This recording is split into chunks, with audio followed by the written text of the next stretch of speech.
Top 3 Women's Rugby World Cup matches that you need to watch this week. First up is Australia versus USA. This is effectively a knockout match. These two teams play each other every single year as part of the Pacific 4 Championship. That's a 4-team championship that contains Australia, USA, New Zealand and Canada. And the results really tend to alternate year to year. Australia are definitely the favourites, but with the amount of pressure that's on this game and the amount of pressure that's not just on USA women, but USA rugby as a whole at the moment, I wouldn't be surprised to see this one get very tense. That one is at 7:30 p.m. on Saturday. Next up, Italy versus South Africa. So forget what you know about men's rugby. In women's rugby, Italy are a good step ahead of South Africa. However, South Africa women are making huge step forwards in this sport at the moment. And after a very comfortable 60-point victory against Brazil, Springbok fans are getting quite giddy. Whilst Italy remain the favourites for this game, in my opinion, I am really looking forward to seeing two teams test each other in ways that they're not used to be tested. And a bit like Australia versus USA, this is probably a knockout match.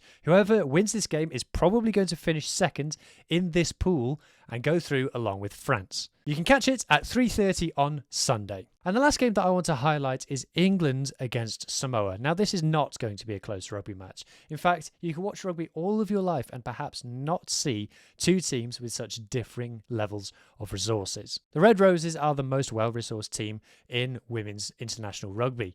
Samoa, possibly the worst resource team at this Rugby World Cup.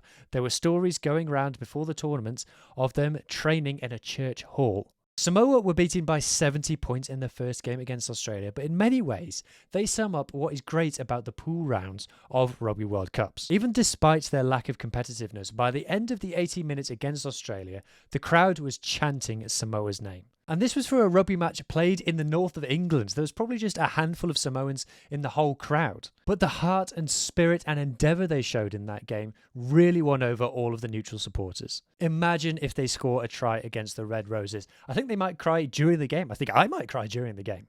So expect a heavy scoreline, but watch it anyway to educate yourself on the real landscape of women's rugby around the world at the moment. Hopefully by the time we play the next Rugby World Cup in Australia, disparities like this will be a thing of the past. And you can catch that one at 5 o'clock on Saturday.